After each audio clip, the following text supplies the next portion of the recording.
नमस्कार। स्वामी न्यूज के इस विशेष कार्यक्रम, जैसा कि आपको मालूम है, आज है इतवार और आज इतवार के दिन हम लोग रियल एस्टेट के ऊपर बातचीत करते हैं। हम लोग हमारे स्टूडियो के अंदर हमारे साथ एक्सपर्ट रहते हैं अनिल आसनानी जी। अनिल आसनानी जी डायरेक्टर हैं अजमेर प्रॉपर्टी .com के अंदर। आपने अजमेर ही नहीं, राजस्थान के अंदर ही नहीं, पूरे देश भर में कहीं भी किसी तरीके का कार्य होता है, हर प्रॉपर्टी से संबंधित पूरी जगह लाइजनिंग है आपकी। अजमेर और जयपुर के अंदर आपकी स्पेशलिटी स्वयं देखते हैं, परंतु जब उनको देश भर की बात करते हैं, देश भर के अंदर प्रॉपर्टी के बारे में बातचीत आती है, तो अनिल आसनानी जी हर जगह आपको व्यवस्था कराते हैं। अनिल जी, आपका स्टूडियो के अंदर स्वागत है। अनिल जी, ये बताएं आपकी अभी जो इस समय जो प्रॉपर्टीज का जो मार्केट है, उस मार्केट के अंदर पिछले जो कोरोना काल के बाद, क्योंकि इन 2 महीनों के दरमियान रेडी टू शिफ्ट वाली जो प्रॉपर्टी, इनकी डिमांड के बारे में आप क्या कहना चाहते देखिए, रेडी टू शिफ्ट में बहुत ज़्यादा डिमांड अभी इंक्रीज हुई है और काफ़ी अच्छा वॉल्यूम गया है अभी आज की डेट में। अगर हम सिर्फ अजमेर की बात करें तो या अगर राजस्थान की बात करें तो निचले एरिया थे, जो हाई डेंसिटी एरियाज हैं जहाँ बहुत ज़्यादा पॉपुलेशन रहती है, वो सारे लोग बाहर की तरफ शिफ्ट हुए हैं। जो लोग किराए के मकानों में रहते हैं वो सारे बाहर की तरफ शिफ्ट हुए हैं, उन्हें ओपन एरिया, खुले एरियाज की तरफ मूव किया है उन्होंने।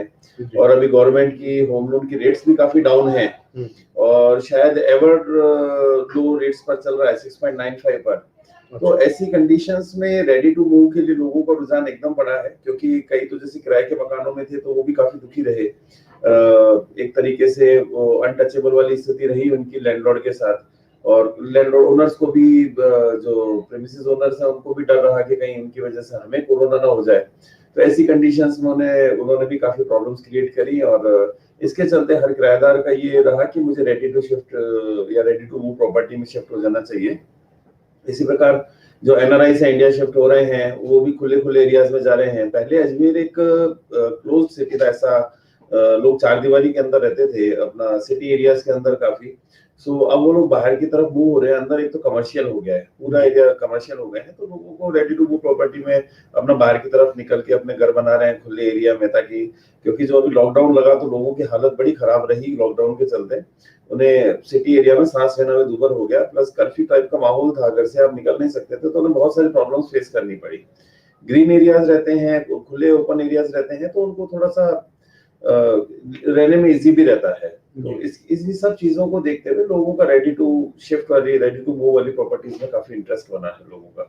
जी, निश्चित रूप से। अब यदि अपन बात करें कि रेडी टू मूव वाली यदि प्रॉपर्टी यदि किसी को लेनी हो, कुछ करनी हो, तो कहाँ पर अभी इस समय रेडी टू गो के अंदर स्थितियां हैं? देखिए, अभी सबसे ज्यादा डिमांड्स आई जो विलाज हैं, जो सिटी के अंदर, जो पंचशील नगर, कोटरा, हरिबाऊ, अपना वैशाली नगर, जो विलास हैं, जो नए मकान बने हैं, ऑलमोस्ट सारे सोल्ड आउट हो चुके हैं।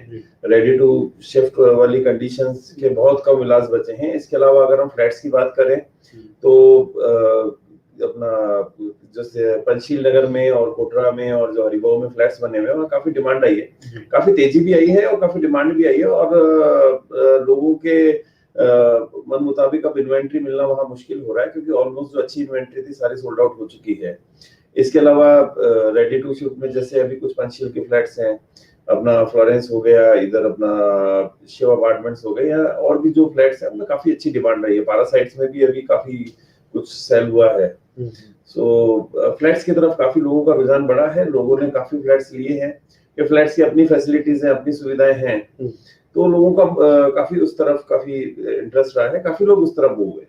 नहीं, ये बात बिल्कुल सही है कि जो आदमी शिफ्ट होने के हिसाब से आदमी शिफ्ट हो ही रहा है, सारा कुछ है।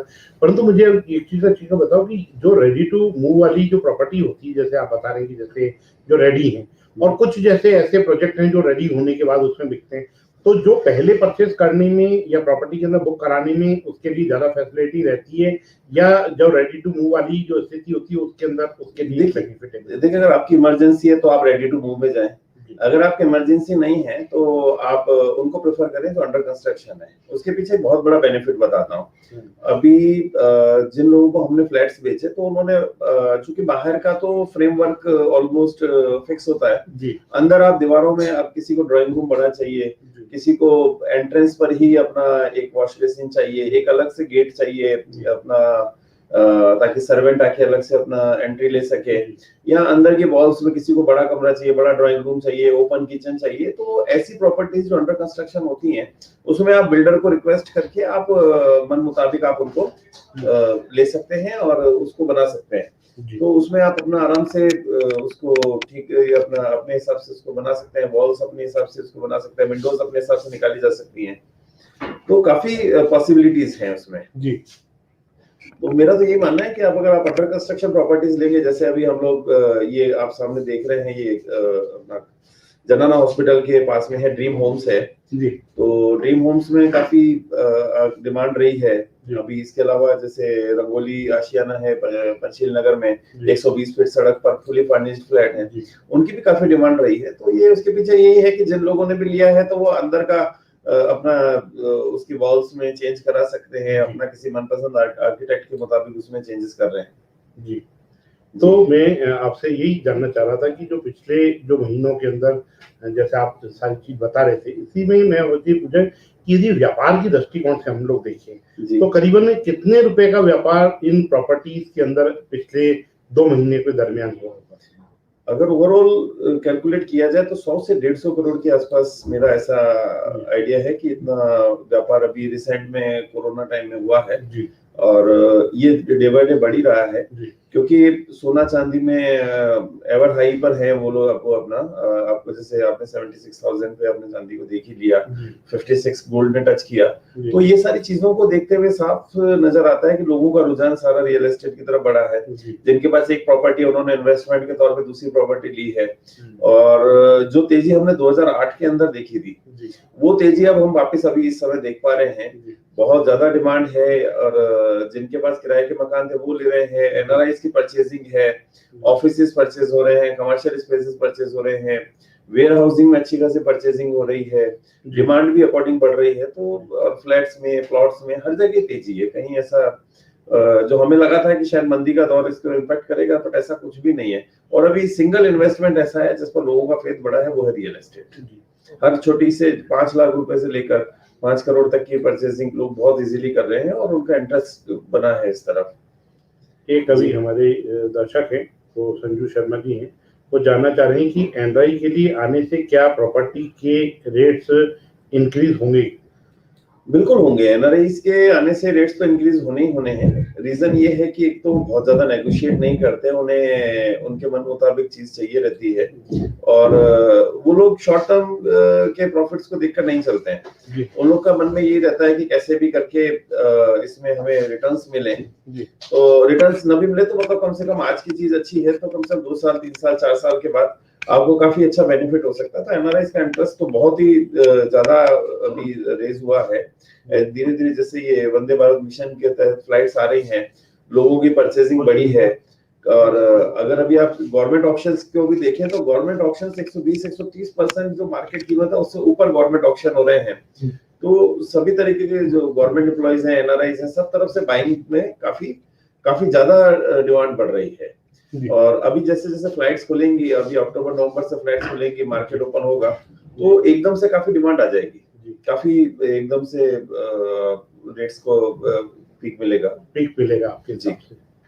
ये निश्चित रूप से जो आने वाले जो लोग हैं वो किस तरीके के लोग, जैसे आप बता रहे थे कि एनआरआई फ्लैट वाली पोजीशन के अंदर जा रहे हैं, अभी लोगों की जो चॉइस है वो किस तरीके के मकान की तरफ जाना पसंद कर रहे हैं? अभी लोग फ्लैट्स की तरफ ज्यादा रुझान उनका बड़ा है जी। और क्योंकि और शहरों में अब जैसे जयपुर की बात करें हम, या दिल्ली, मुंबई या पुणे, तो वहां तो फ्लैट्स का ही कल्चर था। अभी रिसेंट में अजमेर की तरफ लोगों का फ्लैट्स की तरफ काफी रुझान बढ़ा है। काफी इंक्वायरीज हैं, डेली 8 से 10 विजिट हम लोग भी करवा रहे हैं। काफी लोग जो इंटीरियर एरियाज में हैं वो फ्लैट की वैल्यू समझने लगे हैं और वो हमारे पास आ रहे हैं। और मतलब कुछ हम लोग हमारे एक्सपीरियंस से उनको गाइड भी प्रॉपर तरीके से करने की कोशिश करते हैं। और चूंकि जो फ्लैट्स में जो safety security point of view से और इसके अलावा अब सपोज किसी भी कंडीशन में आप घर से बाहर नहीं निकल सकते, अगर आपके रूफटॉप गार्डन है तो आपको फ्लैट में मिलेगा, वो आपको किसी कॉलोनी के पार्क में नहीं मिलेगा।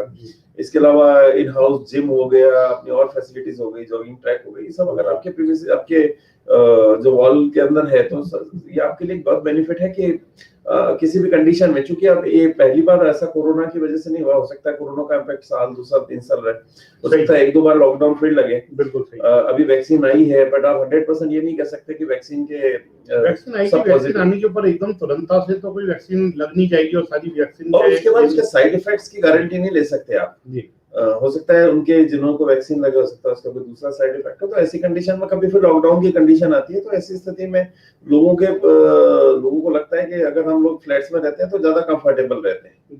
और सेफ्टी सिक्योरिटी, आज देखिए क्राइम बढ़ता है, आज अनएम्प्लॉयमेंट बढ़ेगा, लॉकडाउन रहा है तो लोगों को बिजनेस में इम्पैक्ट आया है, और इसके अलावा जो डे रूटीन में काम करते हैं, डेली बेसिस पे काम करते हैं, उन लोगों के लिए पैसा कमाना बड़ा मुश्किल हुआ है, तो कुछ हो सकता है क्राइम का लेवल भी बढ़े, तो ऐसी कंडीशंस में भी फ्लैट्स के लिए ज्यादा बेनिफिशियल है।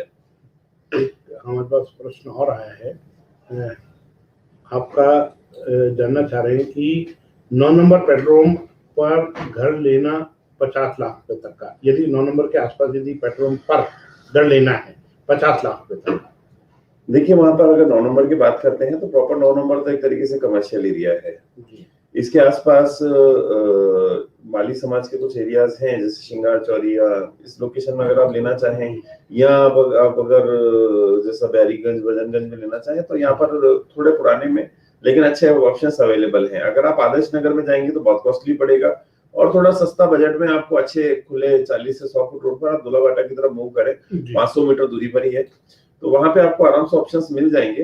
बाकी 9 नंबर पर प्रॉपर तो कमर्शियल एरिया है, तो और बहुत ज्यादा डेवलप एरिया नहीं कह सकते, अंदर की तरफ जो गलियां हैं, तो वहां पर तो लेना मेरे हिसाब से सूटेबल नहीं है। हाँ, वहां पर हमारे पास एक फ्लैट्स की स्कीम है, उस फ्लैट्स की स्कीम में अगर आप जाते हैं तो आपको बहुत अच्छा बेनिफिट हो सकता है। आप वो काफी शानदार फ्लैट्स बनाए हैं, 9 नंबर के जस्ट पास में ही बने हैं, काफी सुंदर फ्लैट है, काफी अच्छे फ्लैट है, और अभी उसमें कुछ बैंक के लोग रह रहे हैं, कुछ मेयो कॉलेज की फैमिलीज रह रही हैं, और काफी ब्यारीगंज के सॉरी अपना भजनगंज एरिया में बने, काफी सुंदर फ्लैट्स हैं, तो उसमें आप जा सकते हैं, सारी फैसिलिटीज उसमें भी हैं, जिम और गार्डन और ये सारी चीजें।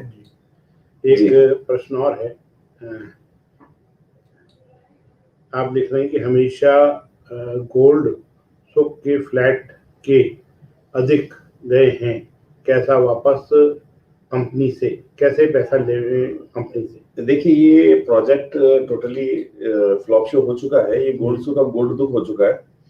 सो अब रिकवरी तो मैटर कोर्ट में है, और डिफॉल्टर काफी लोगों का पैसा डूब चुका है, डिफॉल्टर हो चुके हैं, बट फिर भी मैं आपको एक बात बताऊं कि अगर ये प्रोजेक्ट रिसेल होता है तो काफी अच्छा आपको बाद में फ्यूचर में फायदा हो सकता है। रीजन उसके पीछे ये है कि आसपास ट्रांसपोर्ट नगर, दौराई रेलवे स्टेशन, बकरा मंडी के आसपास का एरिया कमर्शियली काफी अच्छा डेवलप हो रहा है, और आगे डीपुरम करके गवर्नमेंट की योजना भी है, और डीपीएस स्कूल भी वही है। इसके अलावा अगर आप पास में देखें तो मैंने पहले भी आपको जिक्र किया था, 1800 बीघा गवर्नमेंट लैंड उसमें है, सो 1800 बीघा जिसपे कोई भी कभी कोई हो सकता है आईआईटी आ जाए, या कोई बड़ा कॉलेज आ जाए, या कोई बड़ी इंफ्रास्ट्रक्चर की चीज आ जाए, तो ये चीजें आप करके अगर आप इन्वेस्टेड रहेंगे गोल्ड सुख में तो काफी बढ़िया है। गोल्ड सुख में चूंकि अब ये मैटर कोर्ट में जा चुका है और उनके खिलाफ केस हो चुका है, जो उसके प्रमोटर्स हैं, जो बिल्डर हैं, डेवलपर है, प्रमोटर है,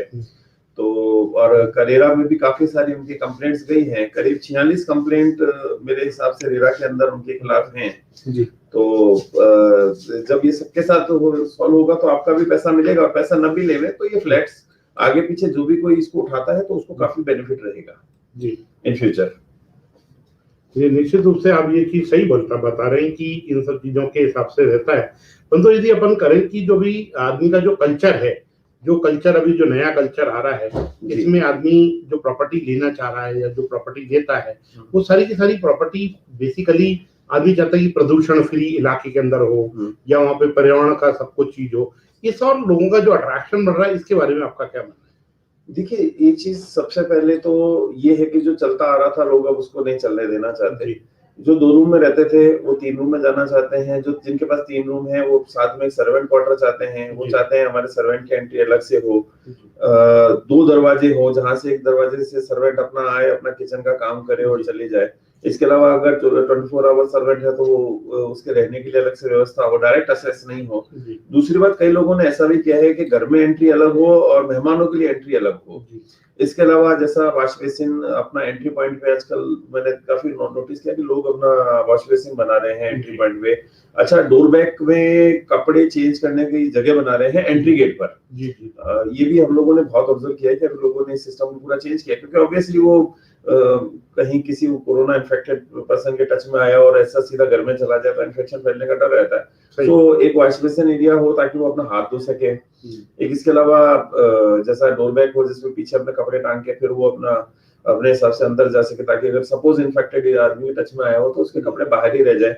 और इसके अलावा अपना एक ऑफिस स्पेस घर में बना रहा है, एक छोटा सा ऐसा रूम जहाँ पे वो अपना शांति से वर्क फ्रॉम होम भी कर सके। तो ये सारी चीजें, एक अपना ऑर्गेनिक सब्जियां, चूंकि आजकल केमिकल्स और काफी सारी बीच में हम लोगों ने नेगेटिव खबरें देखी जी, कि सब्जियों को कुछ लोग पॉल्यूटेड करते हैं या पॉल्यूटेड हो जाती हैं, ज्यादा केमिकल्स मिलाए जाते हैं, तो इस हिसाब से अपना ऑर्गेनिक सब्जियों के हिसाब से भी एक स्पेस किचन के बैक साइड में बना रहा है।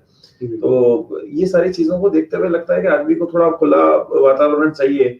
अच्छा, आजकल ये जो रूफटॉप गार्डन्स आए हैं, जी, जी, एक तो आप ऑलरेडी 7वीं 8वीं 6ठी मंजिल पर होते हो, हम्म, तो आपको फ्रेश एयर मिलती है, पॉल्यूशन से की लेवल से आप ऊपर होते हो, मच्छरों की लेवल से जो जी, मॉस्किटोज वाली लेवल होती है उड़ने की, उससे आप ऊपर होते हो।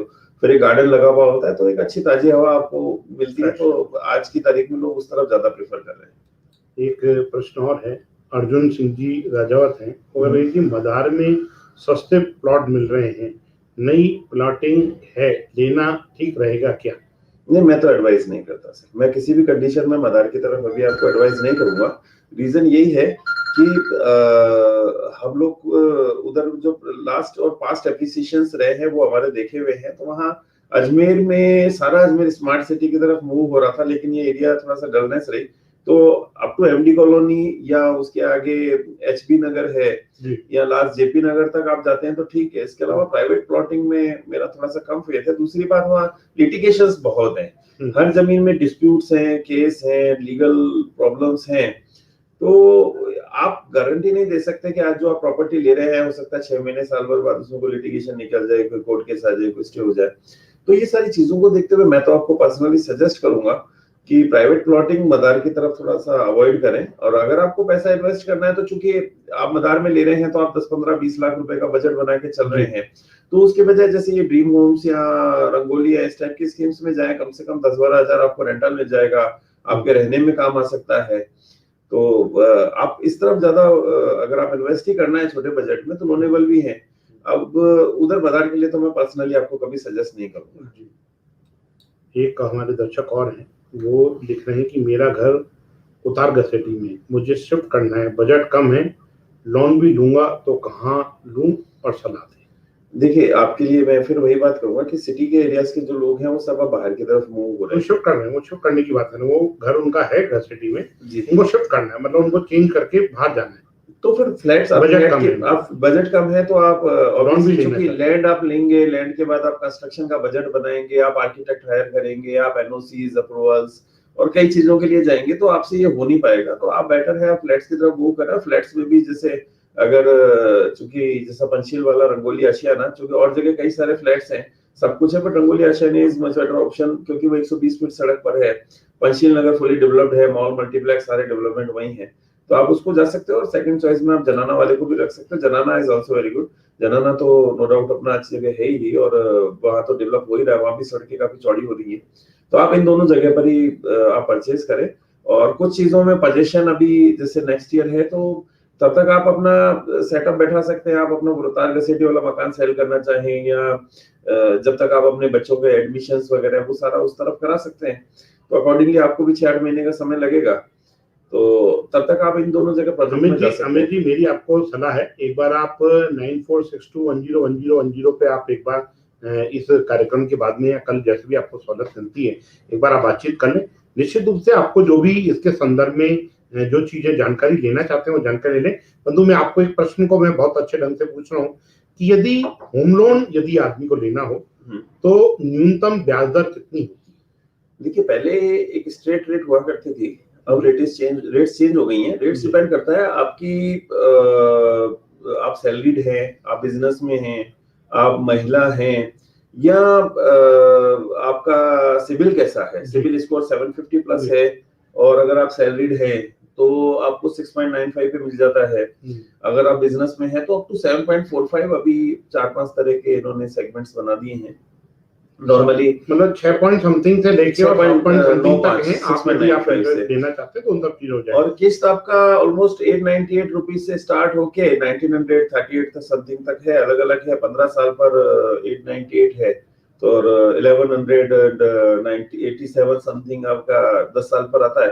तो अलग अलग उसमें अलग अलग टेबल है, टेबल लगी हुई के अंदर एक बार आप कोऑर्डिनेट करेंगे अनिल जी से तो आपको अनिल जी पूरी टेबल बता देंगे कि कितनी आपकी किस्त आएगी, कितना उसका इंटरेस्ट होगा, किस तरीके से आपकी मंथली इंस्टॉलमेंट होगी। उसकी टेबल पूरी की पूरी अनिल जी का इसमें रेडी है। आप उसको एक बार कोऑर्डिनेट करेंगे। एक एवरेज आप 1 लाख रुपया 1,00,000 रुपए का आप एस्टिमेट मान के चले। सपोज आप 15 लाख का लोन लेते हैं तो आपका 15,000 किस्त आती है मोटा मोटी आसपास में, और अगर सपोज 30 लाख का लोन लेंगे तो 30,000 की किस्त आती है। तो ये आप एक माइंड में सेट करके रखें कि अगर आपकी इनकम का 40% तक आपको इजीली लोन मिलता है, तो सपोज आपका 1 लाख तक है तो 40,000 आपका आप होम लोन ले सकते हैं, और 40,000 में दे सकते हैं, तो 40 लाख की आपकी एलिजिबिलिटी बनती है। और डिपेंड करता है बाकी फिर थोड़ा बहुत ऊपर नीचे तो आपकी प्रोफाइल के ऊपर। यदि प्रॉपर्टी जो लेते हैं तो जैसे प्रॉपर्टी ले रहे हैं किसी मॉल में ले या किसी बड़ी यूनिट में ले रहे हैं तो उन सब चीजों के लिए सब्सिडी और कितने % तक होती है? देखिए, अलग अलग है। ईडब्ल्यूएस कैटेगरी वाले के लिए है, महिला के लिए है। अगर 3 लाख से 6 लाख के बीच में है तो 2,67,000 रुपए का आपको सब्सिडी मिलता है। और अगर सपोज महिला से हटके अगर हम बात करें कि 6 लाख से ऊपर आप LIG 1 में आते हैं तो ये समथिंग 2,35,000 तक चला जाता है। और 12 लाख से 18, 6 से 12 की रेंज में तो 2,35,000, और 12 से 18 लाख की रेंज में अगर आपकी ग्रॉस सैलरी में या ग्रॉस रिटर्न या ग्रॉस इनकम आती है तो आपको सब्सिडी अराउंड 2,30,000 के आसपास में मिलता है। और एक चीज मैं जरूर आपको एक चीज मेंशन करना चाहूंगा कि अभी जैसे मुझे अभी जस्ट अभी किसी का एक कॉल आया था, वो मुझसे पूछना चाह रहे थे कि क्या ये सब्सिडी सिर्फ फ्लैट्स पे ही मिलती है। तो ऐसा कुछ नहीं है। अगर आप 30 लाख तक की प्रॉपर्टी की रजिस्ट्रेशन करा रहे हैं, आपका पहला मकान है, और अगर आप ईडब्ल्यूएस में आते हैं तो 60 मीटर का अगर आपका प्लॉट है, ये आप जरूर नोट में रखिएगा कि सिर्फ फ्लैट्स पे ही सब्सिडी नहीं है। गवर्नमेंट की तरफ से आप अगर पहली बार आपके नाम पर मकान ले रहे हैं और 30 लाख तक का मकान है तो उस तक पे सब्सिडी है। दूसरी 30 लाख तक के उसकी रजिस्ट्रेशन हो रही है। अगर 60 मीटर तक अगर ईडब्ल्यूएस में आते हैं, 6 लाख 3 से 6 लाख के इनकम ग्रुप में आते हैं और 60 मीटर का मकान लेते हैं तो आपको सब्सिडी है 2,67,000 रुपए की। और इसके अलावा जैसे अगर आप LIG 1 में आते हैं तो 160 मीटर तक के प्लॉट पर कंस्ट्रक्शन के लिए लेते हैं तो आपको छूट मिलती है। और अगर LIG 2 में आते हैं तो करीब अराउंड 200 मीटर के प्लॉट पर आपको अच्छा ये छूट मिलती है। तो ये आपके एलिजिबिलिटी क्राइटेरिया है कि अगर आप 200 मीटर का प्लॉट यानी समथिंग अराउंड 235 वर्ग गज के आसपास में अगर आप प्लॉट खरीदते हैं तो भी आपको सब्सिडी मिल सकती है कंस्ट्रक्शन और होम लोन के लिए। जी बिल्कुल सही है। जैसे कि अभी बता रहे थे, जैसे सब्सिडी के बारे में बता रहे थे, अभी एक प्रश्न हम लोगों के पास में एक प्रश्न वापस लौट के आया है, वो वापस वही चीज रिपीट कर रहे थे। एक में ये 9 नंबर बेडरूम के लिए बोल रहे थे कि जो 9 नंबर बेडरूम के पास में घर लेना ठीक रहेगा 50 से। ये दोबारा इनका प्रश्न आपने पहले इसका जवाब दे दिया है। एक है कि मुझे होम लोन पुरानी दर पर लग रहा है, बैंक वाले बदल नहीं रहे हैं, तो लोन के लिए 6 साल हो चुके हैं, क्या दूसरी जगह शिफ्ट करवा दूं, फायदा रहेगा क्या? देखिए, जब भी आप होम लोन लेने जाते हैं तो आपके सामने वो 2 चॉइस रखते हैं, फिक्स और वेरिएबल। वेरिएबल होता है कि सपोज आप 11% होम लोन का रेट है तो अब से 11% चार्ज करेंगे। अगर 7% है सपोज, जैसे अभी 6.957 के आसपास है, तो वो आपसे इतना चार्ज करेंगे। और अगर आप सपोज फिक्स करते हैं तो 1 से 1.5% वो ज्यादा होता है, लेकिन आपकी वो रेट फिक्स रहती है। तो कभी भी ऐसा कुछ हो तो आज की डेट में मैं आपसे यही निवेदन करूंगा कि अगर आप अभी आज की डेट में होम लोन ले रहे हैं तो 8 साढ़े 8 रेट है जो नहीं उसमें शिफ्ट करते हैं तो उसके बारे में जी, नई शिफ्ट वाली में ये है कि 6 साल में मोस्टली बैंक अगले 5 सालों में आपसे पूरा ब्याज ले चुका होता है। तो अभी शिफ्टिंग कोई समझदारी की बात नहीं होगी। हाँ, आपने एक लेटर लिख के देवें कि भाई मैं शिफ्ट करना चाहता हूँ, तो हो सकता है महीना 2 महीने में वो 7 नबी तो 7.5 8 तक आपको उसको डाउन कर दें, क्योंकि आप मेजर पार्ट, होम लोन का मेजर पार्ट आप पे कर चुके हो। और अगर आप किसी प्रकार की कोई सब्सिडी ले रहे हो तो वो सब्सिडी भी आपकी खत्म हो जाएगी। अगर आपने प्रॉपर्टी में मूव किया दूसरे बैंक की तरफ तो आपकी सब्सिडी भी जीरो हो जाएगी। आप सपोज आपने 10 साल में सब्सिडी मिलनी थी, 6 साल आप निकाल चुके, तो अगले 4 साल की सब्सिडी लाइफ टाइम के लिए आपकी खत्म हो जाएगी। तो मूव करने के बजाय आप उन्हीं को रिक्वेस्ट करें कि वो थोड़ा सा रेट डाउन करें और फिक्स की तरफ जाएं तो ज्यादा बेटर है। ये पूछ रहे हैं कि पांडे जी पूछेंगे, अगर मैं मुख्यमंत्री जन आवास योजना में लोन लेता हूँ तो कब तक मुझे 2.67 लाख रुपए की छूट मिलेगी? देखिए, ये तो अगर सपोज आपने 15 साल के लिए लिया है तो 15 साल तक आपको, उनका एक फिक्स फार्मूला होता है, उसके हिसाब से आपको 15 साल में डिस्ट्रीब्यूट हो जाता है और तब तक आपको मिलेगी। बट किसी भी कंडीशन में जैसे मैंने आपको बताया, लोन आप स्विच कर लेते हैं या आप रिपेमेंट करते हैं तो वो सब्सिडी आपकी खत्म हो जाती है, उसको रिपेमेंट माना जाएगा। सपोज आपने 5 साल में लोन खत्म कर दिया तो आपको 5 साल तक के 2,67,000 यानी 15 साल में जितना मिलना था उसी एवरेज से आप निकाल लेंगे 5 साल की सब्सिडी, यानी कुछ समथिंग अराउंड 80,000 1 लाख जल्दी पे कर देगा तो उसको 2,67,000 रुपए जो उसको सब्सिडी नहीं मिलेगी। वो 15 साल में डिस्ट्रीब्यूट, वो 15 साल का यदि आप देंगे तभी आपको उन सब चीजों का बेनिफिट मिलेगा। बीच में किसी प्रकार के पार्ट पेमेंट, रीपेमेंट, शिफ्टिंग में आपको वो खत्म हो जाएगी। वो कह रहे हैं कि क्या सबको छूट मिलती है जन आवास योजना में? आपकी फैमिली में आप मुखिया हैं और आपके नाम पर ये पहला मकान है तो आपको छूट मिलेगी। ऑलरेडी आपके नाम पर कहीं भी किसी निगम एरिया में या किसी हाउसिंग बोर्ड में या किसी जेडीए, एडीए या किसी डेवलपमेंट अथॉरिटी में आपके नाम पर कोई दूसरी प्रॉपर्टी है तो आपको वो छूट नहीं मिलेगी, आप एलिजिबल नहीं है। आपसे एक स्टेटमेंट मांगा जाता है, एक आप उसको जी, लेकिन अगर आप उसमें आपने अगर लिख के दे दिया और सपोज अगर ऐसा कुछ होता है तो वो आपको डिक्लेरेशन आपसे पूछा जाता है कि आपके पास कहीं शहरी सीमा में या कहीं दूसरी जगह कोई आपके नाम से मकान हो तो तब आप एलिजिबल नहीं है उसके।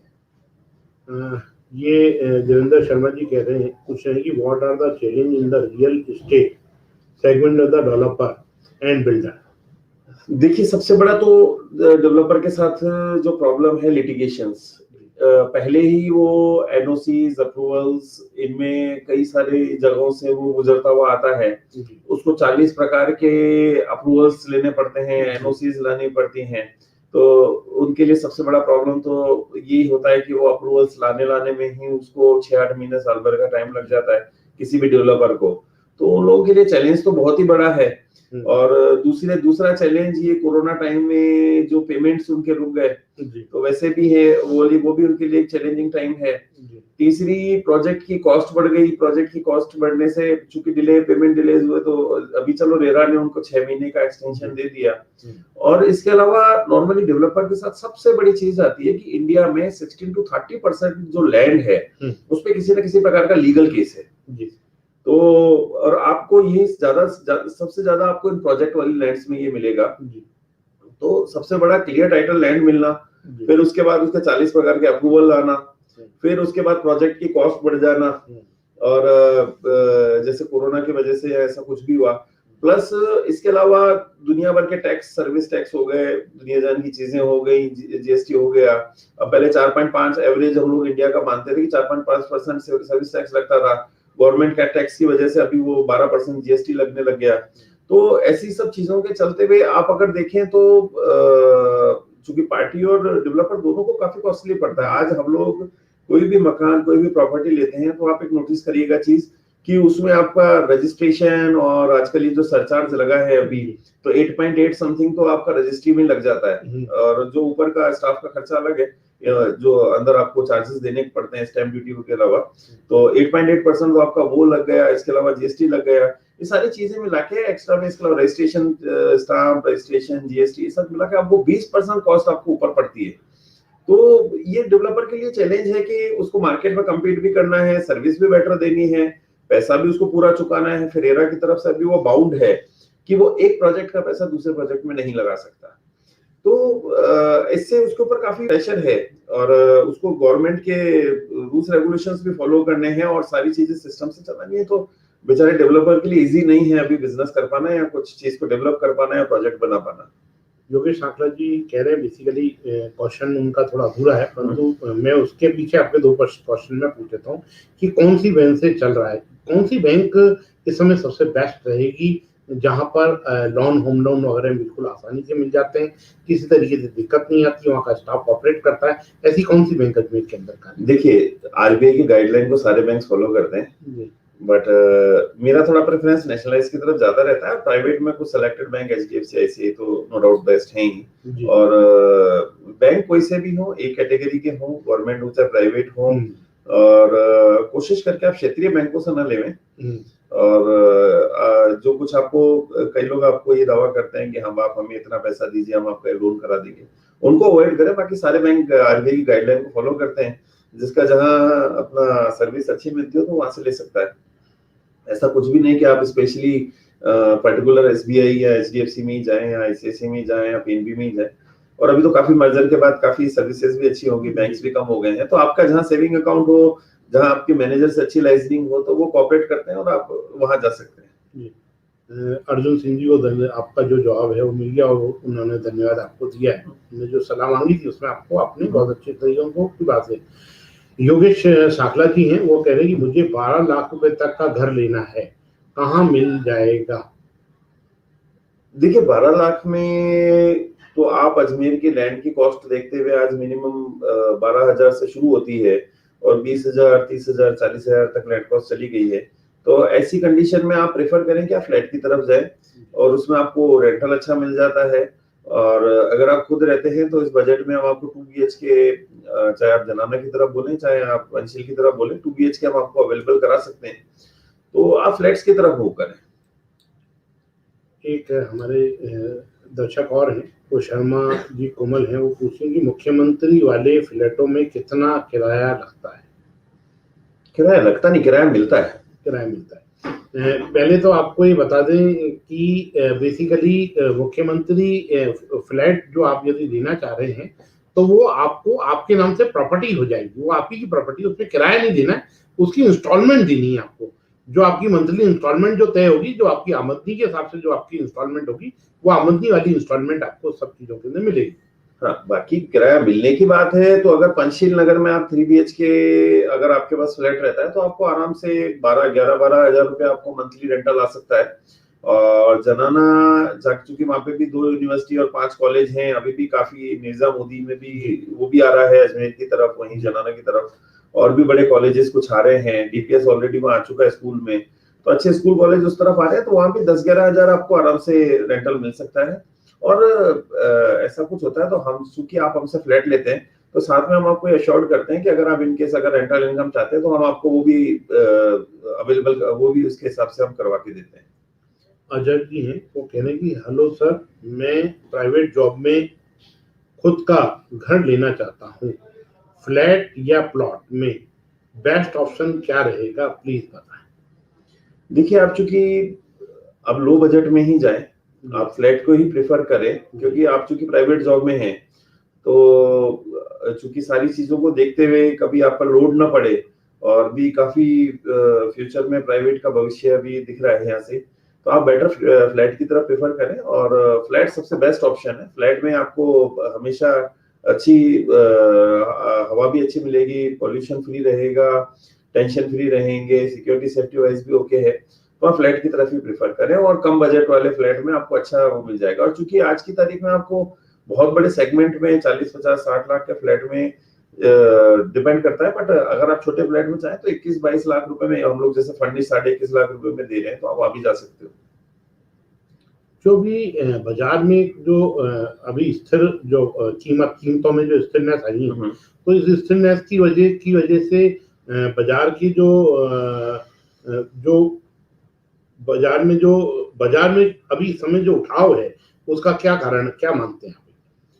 देखिए सबसे बड़ा तो सोना चांदी की रेट है जी सोना चांदी आज बहुत ज्यादा पहले लोग इन्वेस्टमेंट के लिए सोना लेते थे जी चूंकि एफडीज में भी अब इंटरेस्ट जीरो हो गया अब आप देखिए 7% में आपको होम लोन मिल रहा है जी तो रिटर्न आप बैंक से क्या एक्सपेक्ट करेंगे जी कि आपको आपके बैंक के इन्वेस्टमेंट में आप उसमें एफडी आरडी लेंगे तो क्या देंगे जब वो बेचारे 7% में आपको लोन प्रोवाइड करा रहे हैं जी तो वो तो नील बटा नील हो गया म्यूचुअल फंड का भविष्य मार्केट इतना वोलेटाइल है अभी कभी बिल्कुल नीचे आके गिरता है कभी ऊपर चला जाता है जी तो लोगों का पैसा उसमें भी साफ हो जाता है तो लोगों का वहां से भी विश्वास उठ चुका है फिर अगर हम बात करते हैं इसकी सोने चांदी की तो उसके भी एवर हाई एवर लो सब हमने देख लिए जी तो बेस्ट लोगों के लिए अभी इन्वेस्टमेंट की पॉइंट ऑफ व्यू से भी देखें तो भी मकान है जी और अगर हम मकान को मतलब प्रॉपर्टी है प्रॉपर्टी में इन्वेस्टमेंट है जी इसके अलावा रहने और सब चीजों के हिसाब से शहरों में भी अभी काफी डिमांड बढ़ी एनआरआई के आने से या जो अंदर के क्षेत्रों से बाहर निकल रहे हैं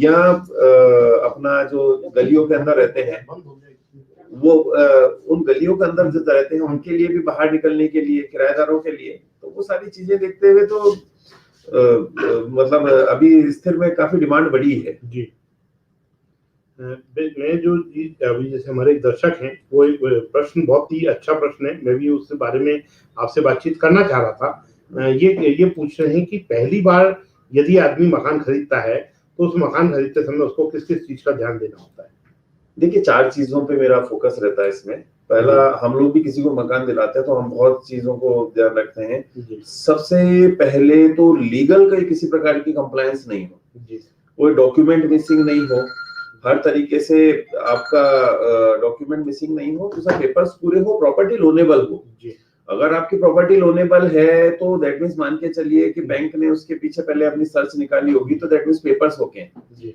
क्योंकि हो सकता है आपको फ्यूचर में ये सेल भी करना पड़े जी तो अगर आपके पेपर कंप्लीट है सब कुछ ओके है तो आपको फ्यूचर में सेल करने में रिसेलिंग में कभी दिक्कत नहीं आएगी दूसरा इन्वेस्टमेंट के पॉइंट ऑफ व्यू से भी अगर आपके डॉक्यूमेंट क्लियर हैं तो लोग ये प्रेफर करते हैं कि 2 पैसे ज्यादा दे लेकिन टाइटल क्लियर ले तो पहली बार अगर आप मकान लेते हैं तो आप एक तो टाइटल के लिए एक बार या तो लोन कराएं या उसका एक बार सर्च निकलवा लें सेकंड चीज जो रहती है कि टर्माइट प्रूफ होना चाहिए आप किसी भी घर को लेवे तो पहले आप अपना 500 200 1000 रुपया देके आप अपना एक जो इंसेक्टिसाइड वाले होते हैं या जो इस टाइप के जो लोग काम करते हैं जो दीमक वगैरह चेक करते हैं या जो घर में वो सारी चीजें देखते हैं कि कहीं किसी प्रकार के कोई चूहा हुआ या ये इस टाइप से दीमक या जो घर को खोखला कर सकती है आपके कीमती फर्नीचर को खराब कर सकती है एक विजिट उनकी जरूर करवाएं कोई भी मकान क्या होता है कि कई लोग क्या करते हैं कि बुरी तरह मकान को दीमक खा रहा होता है तो वो लोग उसको रगाई पुताई पेंट करके थोड़ा बहुत फर्नीचर ऊपर नीचे करके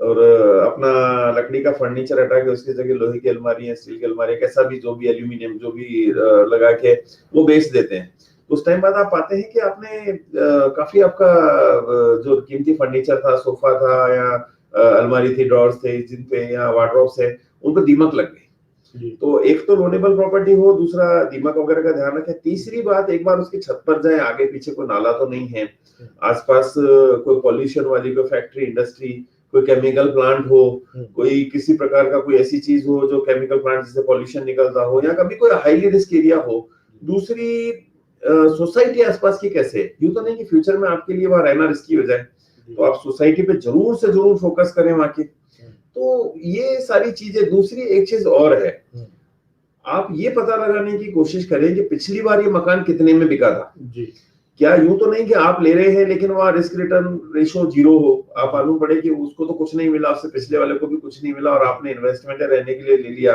तो बाद में मालूम पड़ा 10 साल बाद आपको भी कुछ नहीं मिल रहा तो उसके रिटर्न्स कितने रहे हैं पहले मकान के आपको चूंकि एक मकान एक इन्वेस्टमेंट भी होता है आप रहने के साथ साथ आपका इन्वेस्टमेंट भी होता है तो आप इन्वेस्टमेंट है एक तरीके से आपका तो ये जरूर पता करें कि एप्रिसिएशन वैल्यू भी है कि नहीं है वहां आपने मकान ले लिया लेकिन एप्रिसिएशन वैल्यू 0 है तो ये भी एक नुकसान का सौदा है और आप एक बार पॉल्यूशन और आसपास का सोसाइटी कौन किस तरह के लोग रहते हैं कौन से लोग हैं तो उससे आपका रिस्क कम हो जाता है फ्यूचर के लिए पॉल्यूशन नहीं हो लोनेबल हो टर्माइट फ्री हो अंदर दीवारें सब चेक करवा ले तो ये सारी चीजें आपको पहली बार मकान लेते वक्त ये 4-5 चीजें बहुत मोटे मोटे फैक्टर हैं जो क्योंकि हमारे कहावत है कि लेते वक्त आप मेहनत कर ले देते वक्त आपको मेहनत करनी नहीं पड़ेगी तो वो चीज का आप ध्यान रखें एक हमारे दर्शक और हैं, वो कुंवर दीपा राठौड़ जी हैं, दीपसा राठौड़ जी हैं।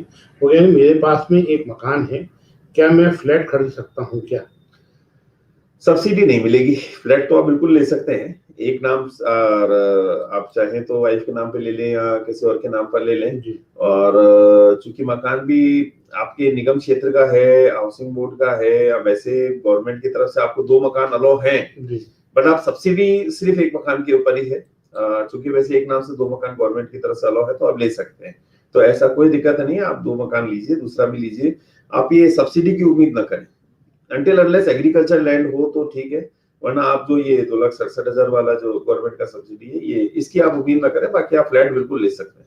एक पूजा राणा जी हैं, वो पूछ रही हैं कि सर नव दुर्गा कॉलोनी चंदोड़दाई नगर में मैं प्लॉट लेना सही रहेगा क्या?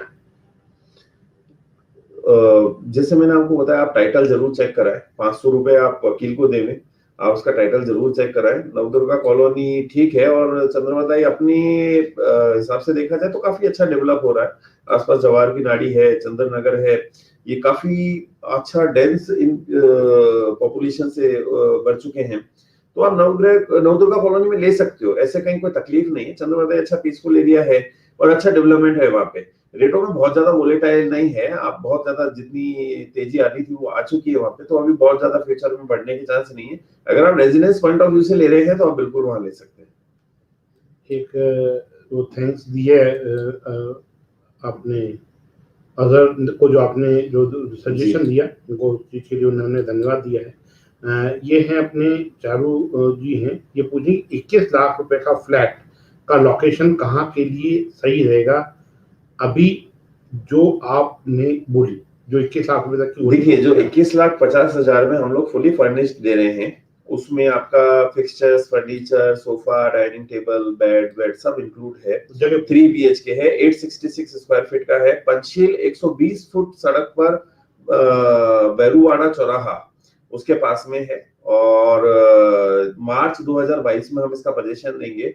प्लिंथ लेवल से ऊपर फर्स्ट फ्लोर की लेवल पर अभी ये प्रोजेक्ट आ चुका है, और 40% बुकिंग भी ऑलरेडी हो चुकी है, और फ्रंट यूनिट्स काफी अच्छी सोल्ड आउट हुई हैं, और हमारा ऑलरेडी एक सैंपल फ्लैट भी रेडी है। तो ये मेरा नंबर दिया हुआ है, आप बिल्कुल इस पे मुझसे संपर्क करें, मैं आपको साइट विजिट करवाता हूँ। और चूंकि आप एक चीज देखिए कि आप पहले आप लैंड लेवें, उसके बाद उसको अप्रूवल्स वगैरह लाएं, आर्किटेक्ट हायर करें, फिर कंस्ट्रक्शन के लिए कोई ठेकेदार हायर करें, फिर सारा करने के बाद फर्नीचर फिनिशिंग के लिए अलग से कोई हायर करें, और ये सारी कॉस्टिंग आपको 40 लाख की पड़ती है। और ये सारी चीज हम आपको 21.5 लाख रुपए में प्रोवाइड करा रहे हैं, तो आप ये मान के चलिए कि इससे सस्ता और बेटर कुछ भी नहीं हो सकता। कंस्ट्रक्शन में भी क्वालिटी वर्क यूज किया गया है, पर चूंकि हम लोग बल्क में सब लोग करवाते हैं तो उसका एक बेनिफिट रहता है। तो 21,50,000 में including furniture, ready to move flat, उससे बढ़िया कोई हो नहीं सकता। दूसरा, इस पे 12,000 का अगर आप चाहें तो रेंटल इनकम भी आ सकती है। आप ये मेरा नंबर दिया हुआ है, आप 8 बजे बाद आज या कल कभी भी उससे संपर्क करें, मैं आपको साइट विजिट अरेंज करवाता हूँ। आप एक बार देखें, जाएं, और मुझे यकीन है कि आपको बिल्कुल पसंद आएगा। ये अजमेर में अपनी तरह का सबसे अलग हटके कॉन्सेप्ट है। ये जो भी बड़ी बिल्डिंग बनती हैं, जो सारी रेजिडेंशियल बनते हैं, इसमें ये रेरा का रजिस्ट्रेशन का क्या अभिप्राय है? रेरा क्या चीज है? देखिए, real estate regulation and development act है ये। और ये पहले क्या होता था कि बहुत ज्यादा मोनोपोली हुआ करती थी बिल्डर की। एक तो सबसे ज्यादा प्रॉब्लम आता था कि उसने ए बिल्डिंग के लिए फंड उठाया और बी बिल्डिंग में यूटिलाइज कर दिया, बी के लिए फंड उठाया, सी बिल्डिंग में यूज कर दिया, और अभी दिल्ली में करीब 18 बिल्डर जेल में है सिर्फ इसी के चलते हुए। अच्छा। तो रेरा को लाने के पीछे मेन मकसद था कि एक तो आपके जो पैसा जिस प्रोजेक्ट के लिए दिया गया है उसी में यूज हो, उसका मिसयूज नहीं हो। दूसरी बात, डिले इन पोजीशन। सबसे ज्यादा प्रॉब्लम आती है, आपको पोजीशन नहीं मिलता है टाइम पे। और अब चूंकि आपका एक्सपेक्टेड सपोज है कि आपको जनवरी में पोजीशन मिल रहा है, और आपको उसके बाद 1 साल निकल गया, 2 साल और निकल गया, 6 महीने और निकल गए, इसमें अभी एक पेनल्टी क्लॉज है कि अगर किसी प्रकार से वो डिफॉल्ट करता है बिल्डर या डेवलपर, चाहे लैंड हो, इसमें भी एक क्राइटेरिया है कि 500 मीटर से ऊपर का लैंड जो भी प्रोजेक्ट के लिए यूज किया जा रहा है, या 8 फ्लैट से ऊपर की सोसाइटी जो कि बनाई जा रही है प्रोजेक्ट में, वो रेरा के अंडर में आती है। उसके लिए रेरा का रजिस्ट्रेशन मस्ट है। रेरा में रजिस्ट्रेशन पे उसको अगर सपोज वो किसी तरीके से डिफॉल्ट करता है तो उसको up to 10% of the cost of the project की कॉस्ट के 10% तक की पेनल्टी है डेवलपर या बिल्डर के ऊपर, और या कि फिर 3 साल की जेल है या दोनों है। और ये 500 जो मैंने आपको मीटर का जो क्राइटेरिया बताया, 8 फ्लैट के ऊपर का बताया, उसमें वो बुकिंग नहीं ले सकता अगर वो रेरा रजिस्टर्ड नहीं है, किसी प्रकार का कोई ऐड नहीं कर सकता, ऐड करेगा तो उसके लिए उसको रेरा रजिस्ट्रेशन नंबर और साथ में वेबसाइट दिया जाना मस्ट है। तो ये सारी चीजें हैं। अगर सपोज आप किसी प्रोजेक्ट में आपको पोजीशन नहीं मिलता तो उसके भी मैं आपको एक मेथड बता देता हूँ, काफी सारे तरीके हैं। आप रेरा के वेबसाइट पे जाएं, उसमें ग्रीवेंस होता है, ग्रीवेंस में आप 1000 रुपए का एक फीस लगता है और उसके बाद आपकी कंप्लेंट रजिस्टर करें, विद इन 6 मंथ्स आप वो लोग आप उसके ऊपर एक्शन लेते हैं, क्विक एक्शन लेते हैं। तो रेरा एक तरीके से डेवलपर की नकेल कसने के लिए कहीं वो मिसयूज नहीं करे, टाइम पर वो अपना प्रोजेक्ट देवे और उसके फंड का कहीं मिसयूज ना हो। तो वो सारी चीजों को देखते हुए रेरा डेवलप किया गया गवर्नमेंट की तरफ से। राजस्थान में राज रेरा चलता है, हर जगह रेरा अपना अलग अलग है और थोड़ा बहुत उनके बायलॉज अलग अलग हैं, बट ओवरऑल सबका मकसद यही है कि किसी भी प्रकार से कस्टमर के जो हित है उनकी रक्षा की जाए। और ये चूंकि ब्रोकर्स पर भी जो रियल एस्टेट एजेंट है वो भी जो प्रोजेक्ट देखते हैं या जो लैंड सेल करते हैं, जो प्रोजेक्ट करते हैं, उनके लिए भी ये मस्ट है। और ऐसी किसी भी कंडीशन में कि अगर आपका ब्रोकर आपको प्रॉपर मतलब किसी तरीके से मिसगाइड करता है, कुछ भी करता है, तो आप उसकी भी कंप्लेंट कर सकते हैं। प्रोसेस मैंने आपको ग्रीवेंस में जाके बता ही दिया। और ऐसी कंडीशन में 10,000 पर डे कि उसके ऊपर पेनल्टी क्लॉज है, या 2% to 10% up to 10% of the property, उसका उसके ऊपर पेनल्टी का क्लॉज है। तो किसी भी कंडीशन में आप रेरा को एक अपने हथियार की तरह यूज कर सकते हैं, बट लीगल और सही तरीके से आप उसका यूज करें, अगर आपके साथ मिसयूज ना करें उसका। ये का पावर आपको जैसे IRDA होता है फॉर इंश्योरेंस, या जैसे RBI है for banking, so real estate के ऊपर रेरा एप्लीकेबल है। तो आपके हिसाब से जो रेरा का जो रजिस्ट्रेशन है उसके लिए जो बुकिंग का जो एडवांस अमाउंट है वो नहीं ले सकता है? वो अगर वो रेरा में रजिस्टर्ड नहीं है तो वो नहीं ले सकता। अच्छा, यदि मान लो कि यदि होता तो शिकायत का आपने प्रोसीजर बता ही दिया कि शिकायत होती है तो उसके लिए जाके उनकी वेबसाइट के ऊपर जाके शिकायत वो कर सकते हैं। देखिए, बिना रेरा रजिस्ट्रेशन के तो आप एडवर्टाइज भी नहीं कर सकते हैं जी। क्योंकि आप हम लोग की भी एडवर्टाइजमेंट जैसे देखेंगे, जैसे हम लोग भी करते हैं, या अभी मैंने भी जैसे एक बैनर हमारा था तो आप देखेंगे तो उसमें हम लोग भी अपना रेरा रजिस्टर जरूर मेंशन करते हैं। सिर्फ रेरा रजिस्ट्रेशन नंबर ही मेंशन करना जरूरी नहीं है, साथ में वेबसाइट मेंशन करना भी जरूरी है। अकॉर्डिंगली आदमी को पता रहे, सामने वाले को, कि जिनसे मैं डील कर रहा हूँ वो एक रजिस्टर्ड या ऑथोराइज्ड ब्रोकर या बिल्डर या डेवलपर है। और उसके लिए वेबसाइट इसलिए है कि किसी प्रकार की कोई डिस्क्रिपेंसी या कोई प्रॉब्लम या किसी भी कंडीशन में वो उस वेबसाइट को खोल के और ग्रेवियस में जाके उसकी कंप्लेंट कर सके। जो रियल एस्टेट है इसमें रेगुलेशन और डेवलपमेंट का कोई एक्ट वगैरह बना हुआ होता है क्या? ये रेरा ही है हमने टोटल, हाँ, मतलब जैसे रियल एस्टेट के लिए जो रेगुलेशन होते हैं वो डेवलपमेंट के लिए कोई एक्ट होता है कि इसका कोई एक्ट का सिस्टम भी होता है क्या? एक्ट है, बिल्कुल है। नाम मुझे एक्चुअली याद नहीं, उसका नंबर वगैरह याद नहीं है, बट है, बिल्कुल एक्ट है। जी जी। मतलब यदि कोई प्रोजेक्ट में यदि कोई खरीदना चाहता है और वो कितने समय में इसको ये पोजीशन देना उसके लिए कंपलसरी होता है? देखिए, नॉर्मली डिपेंड करता है प्रोजेक्ट के बजट और प्रोजेक्ट की साइज के ऊपर। तो कई प्रोजेक्ट तो 3 साल के लिए भी होते हैं, कई 1.5 साल के लिए भी होते हैं, कई सिर्फ साल भर के लिए भी होते हैं। अब छोटा प्रोजेक्ट है 500 मीटर के, थोड़ा सा ऊपर 1000 मीटर के आसपास का प्रोजेक्ट है, साल भर का उसने पोजीशन टाइम बोला है, तो बिफोर तो दे सकता है, लेकिन अगर उसके ऊपर डिले करता है, एक्सीड करता है, तो उसके ऊपर पेनल्टी का प्रोविजन है। तो एज सच जो कमिटमेंट बिल्डर या डेवलपर द्वारा हमें किया जाता है कि भाई ये इतना टाइम में हमें दूंगा, अभी अनटिल अनलेस कोई, जैसे अभी ये पेंडेमिक है तो अभी गवर्नमेंट ने, रेरा ने भी 6 महीने का एक्सटेंशन दिया है। सपोज जो जनवरी में मिलना था वो जुलाई में प्रोजेक्ट के डिलीवरी देंगे, तो वो 6 महीने का एक्सटेंशन गवर्नमेंट की तरफ से दिया हुआ। बाकी अगर जो टाइम आपको बिल्डर या डेवलपर देता है और उसमें आप यस करते हैं और उसमें आप बुकिंग अमाउंट देते हैं, अगर उसमें वो डिफॉल्ट करता है देन पेनल्टी उसके ऊपर एप्लीकेबल है। ये जैसे कि अब आपने जैसे बताया कि इस पे रहता है, तो अभी इस समय जो यहाँ पर अजमेर में या अजमेर के अंदर जो टाउनशिप जो डेवलप हो रही है वो कहाँ पे डेवलप हो रही है, और जयपुर में हो रही है तो कहाँ डेवलप हो रही है? देखिए, सबसे ज्यादा जैसे मैं पूरे अजमेर की बात करूंगा, तो हमारा मानना है कि जहां पर पहाड़ी आ जाती है, यहाँ जहां पर स्टॉपेज आ जाता है, तो वहाँ डेवलपमेंट एक तरीके से रुक जाता है। अगर आप कोटरा की बात करते हैं, हरिबाऊ की बात करते हैं, नो डाउट वहाँ बहुत अच्छे रिटर्न्स हैं, बट अकॉर्डिंगली अगर आप कंपेयर करेंगे तो पंचशील नगर, सीकर रोड, जयपुर रोड, ये जयपुर तक खुले हुए हैं।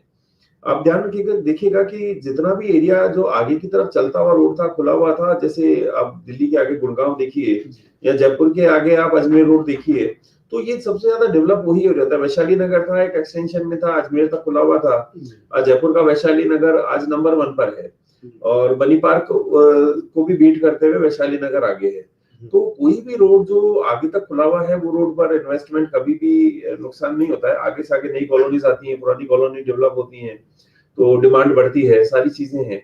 तो अगर आप अगर प्रोजेक्ट की बात करें, तो जैसे हम लोग का पंचशील वाला प्रोजेक्ट है जो 120 फीट सड़क पर है, बरूवाड़ा चौराहे के पास में, ये जो रंगोली आशियाना की मैं बात कर रहा हूँ, तो ये बेस्ट है। उसके लिए आप मुझसे संपर्क कर सकते हैं, मैं आपको विजिट करवा सकता हूँ। इसके अलावा अगर हम सीकर रोड की बात करें, तो जनाना हॉस्पिटल के पास में अंसल टाउनशिप के अंदर जो ड्रीम होम्स है, नो डाउट वो बहुत बेस्ट प्रोजेक्ट है और सारे फ्लैट्स कॉर्नर हैं। और ये चूंकि सड़क भी काफी चौड़ी है, पास में 200 फुट का बाईपास निकल रहा है, तो उस हिसाब से आप इसमें भी ये दोनों प्रोजेक्ट बहुत अच्छे हैं। अगर आप सीकर रोड पे करना चाहते हैं तो आप बिल्कुल ड्रीम होम्स में करें, कॉर्नर फ्लैट हैं।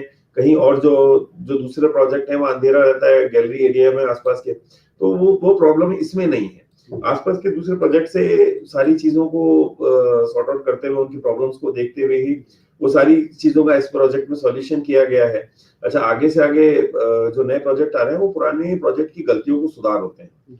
और दूसरी बात, अभी इस लेवल पर है जो कि 3rd फ्लोर तक है, तो और जो कि G+4 की अपार्टमेंट है, तो आप अभी अंदर कुछ वॉल्स में कुछ चेंजेस करना चाहें तो वो सब अवेलेबल है।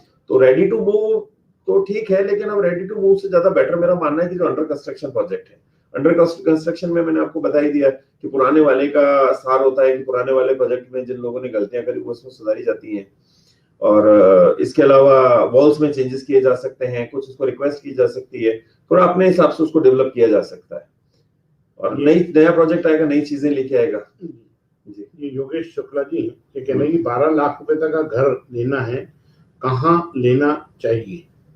देखिए, अभी शायद अभी पहले भी किसी ने पूछा था, 12 लाख के लिए बेस्ट है कि आपको 2 BHK हम आपको ड्रीम होम्स में दे देंगे। वो कहाँ?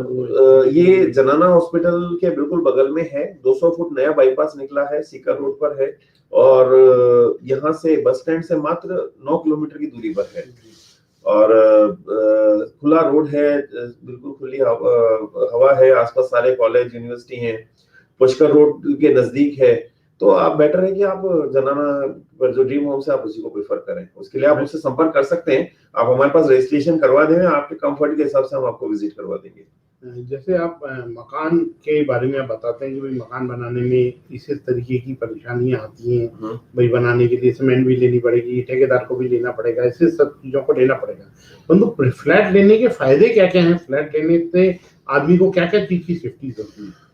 देखिए, आप आपका मकान बनाते हैं, आप अपने लिए स्पेशल सिक्योरिटी गार्ड नहीं रख सकते। आप कैमरा लगा सकते हैं लेकिन सिक्योरिटी गार्ड नहीं रख सकते। कैमरा होनी अनहोनी रिकॉर्ड कर सकता है लेकिन उसको रोक नहीं सकता।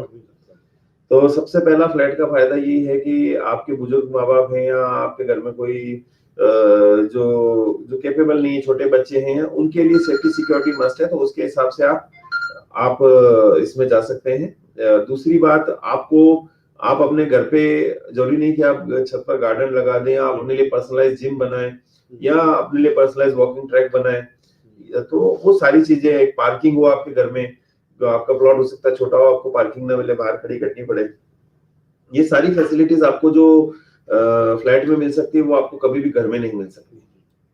तो ये सारी चीजों को देखते हुए खुला हवा पानी, आज फ्लोर है, आज एक मैंने बताया था जैसे एक मॉस्किटोज होते हैं, उनका भी एक लेवल होता है उड़ने का, वो दूसरी बात एक पॉल्यूशन का भी एक लेयर होती है। तो आप अगर फ्लैट लेते हैं तो आप उस लेयर से हवा में जाके आप अपना उन चीजों से बचाव कर सकते हैं, ताजी हवा मिल सकती है और अच्छा व्यू मिल सकता है। पहाड़ी, चूंकि अजमेर पहाड़ियों से घिरा हुआ है, तो अच्छा व्यू मिल सकता है और बजट में भी काफी कम होता है। और आप रेंटल इनकम चाहें तो रेंटल इनकम बहुत अच्छी मिल जाती है। तो और जो मेंटेनेंस होता है बहुत नॉमिनल होता है, वो भी 5 साल तक तो अभी नॉर्मली सभी बिल्डर डेवलपर अपनी तरफ से करते ही हैं। जी अभी बरसात का सीजन चल रहा है जी और बरसात के सीजन में हर आदमी चाहता है कि मैं पिकनिक कराने जाऊं या पिकनिक करने जाऊं, परंतु पिकनिक मनाने के अंदर जैसे कोरोना की वजह से आदमी देखता है कि यार मैं सेफ हूँ नहीं सेफ हूँ, तो इसके लिए अभी क्या फार्म हाउस के हिसाब से यदि कोई आदमी चाहता है कि मैं फार्म हाउस लेना चाहता हूँ या फार्म हाउस परचेज करना चाहता हूँ या फार्म हाउस रेंटल लेना चाहता हूँ, तो क्या इसकी अवेलेबिलिटी होती है और किस तरीके फार्म हाउस का कॉन्सेप्ट क्या होता देखिए, अगर आपने अभी नोटिस किया हो, कुछ टाइम में रिजॉर्ट्स और फार्म हाउस की एकदम डिमांड बहुत हाई हुई है। है? जी अगर आप देखें तो पुष्कर में बड़े-बड़े जो ग्रुप हैं, जी जो 7 स्टार 5 स्टार ग्रुप के जो रिजॉर्ट हैं, तो वो अब डेवलप हो रहे हैं, आ रहे हैं। ताज उसका उदाहरण है। इसके अलावा भी कई आ रहे हैं और रामादा भी अब जैसे हाईवे पे आ गया। अभी इसके अलावा बड़े-बड़े रिजॉर्ट्स आ रहे हैं। सबसे बड़ी बात, आप रिजॉर्ट्स की तरफ देखिए, अजमेर के जितने बड़े इन्वेस्टर्स और बिल्डर्स हैं, वो रिजॉर्ट बना रहे हैं खुद के। अकॉर्डिंगली आपके लिए आपका एक मिनी रिजॉर्ट, जो कि हो सकता है 1000 मीटर में हो और 1000 गज में हो, या हो सकता है 2000 गज यानी 1 बीघे में हो सकता है 2 बीघे में हो, 3 बीघे में हो, सस्ती जमीन हो। आज देखिए, चूंकि आप ये तो मानते हैं कि कोरोना के टाइम में हम लोग घरों के कमरों में बंद रहे, तो एक साफ सुथरी ताजी हवा सबको चाहिए। सब कुछ। दूसरी बात, आपने सब्जियों में देखा होगा, अभी कुछ लोगों ने उसको मैनिपुलेट किया, काफी कुछ उसमें कोई कुछ केमिकल्स का भी रहता है और कुछ लोग हम गारंटी नहीं दे सकते कि हम जो सब्जी खा रहे हैं साफ सुथरी आ रही है। तो आप अपना ऑर्गेनिक खेती कर सकते हो, वीकली आप अपना सब्जी ला सकते हो वहां से, अपनी फार्म से। और दूसरा, प्रकृति के आप नजदीक आते हो, तो आपको बिल्कुल एक हर व्यक्ति को मेरा मानना है छोटा फार्म हाउस जरूर होना चाहिए। और ग्रीन लैंड जिसे कहते हैं, क्योंकि हमें वापस प्रकृति की ओर लौटना ही होगा। आप अपना वर्किंग एरिया भले अजमेर रखें, जयपुर रखें, कहीं भी रखें, लेकिन आपके पास एक ऐसा डेस्टिनेशन हो जरूर होना चाहिए जहां आप शांति से अपना वीकेंड या महीने में 15 दिन में या मंथली अपना एक जाके बच्चों के साथ एंजॉय कर सके, अपना आराम से गार्डन में बैठ सके, कुर्सी लगा के अपना चाय पी सके, अपना कुछ वेजिटेबल्स या ऑर्गेनिक कुछ उगा सके। तो उस अकॉर्डिंग हम लोग के पास अभी काफी अवेलेबिलिटी है और हम लोग बहुत दूर नहीं बेचते हैं। अगर आप मुझसे बोले बड़ी घाटी पर, देवनगर, खोरी या कड़ेल, वसी या इस तरफ हम लोग नहीं करते हैं, हम लोग अवॉइड करते हैं। हमारा मेन फोकस रहता है गन्हेड़ा, मोतीसर, जहां पर पानी की बेल्ट है, जहां पर आपका पौधा लगा है, तो आपको रोज जाके पानी देने की जरूरत नहीं है। जमीन में पानी इतना हो कि आपका फॉर्म ऑटोमेटिकली डेवलप हो जाए, नेचुरल ग्रीनरी आसपास खूब हो, डामर रोड हो और इजी अप्रोच हो। अजमेर से आप निकले 12 से 15 मिनट में आप आपके फार्म हाउस पर हो। पुष्कर से 3 किलोमीटर 4 किलोमीटर के रेडियस में हो। बिफोर डेरा मसूदा, एडवेंचर, ग्रीन हाउस या अपना वेस्टीन, इसकी इसी की बेल्ट में हो, गन्हेड़ा, मोतीसर, ये हम लोग की फर्स्ट प्रेफरेंस रहती है। और इधर हम लोग 25 लाख, 30 लाख, 35 लाख, ऐसे हमारे पास बहुत प्यारे प्यारे फार्म हाउस हमारे पास हैं। बाउंड्री वाले भी हैं, बिना बाउंड्री के भी हैं, कुएं वाले हैं, बोरिंग किए हुए हैं। और ऐसे ही कुछ फार्म हाउस जैसे 60 लाख में 2 बीघा 4 विस्वे का फार्म हाउस है मेरे पास। अभी आज ही लेटेस्ट मेरे पास बहुत प्यारी एक लोकेशन का आया, 60 लाख रुपए उनकी एक्सपेक्टेशन है और शायद वो सही मांग रहे हैं। आपको उसका एक वीडियो दिखा जी, उसके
देखा आपने एक फार्म हाउस है जो अभी अनिल जी के पास में अभी फार्म हाउस है।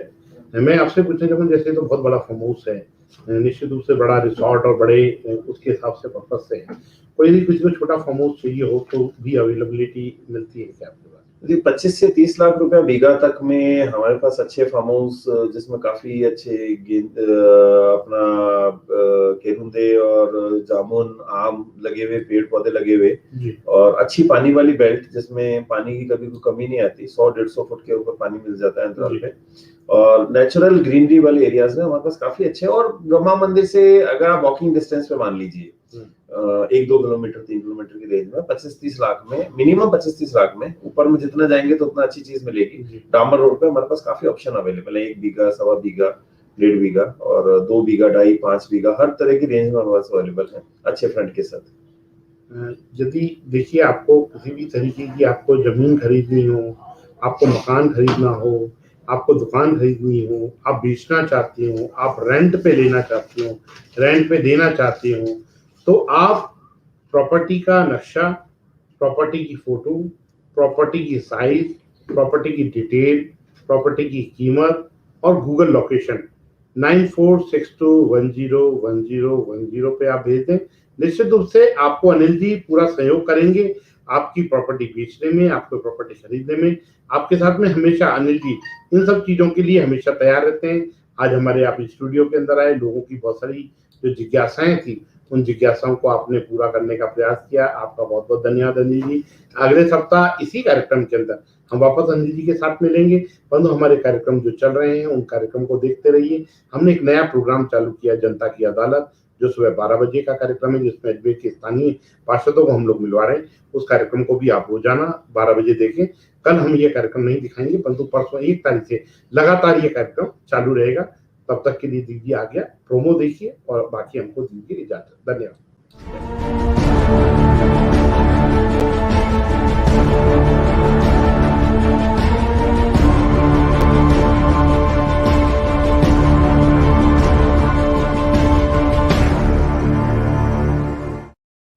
अरावली पर्वतमाला के अंचल में महाराजा अजय पाल चौहान द्वारा स्थापित व सम्राट पृथ्वीराज चौहान, ख्वाजा गरीब नवाज व पुष्कर राज की वजह से अजमेर की दुनिया में एक अलग पहचान रखती है।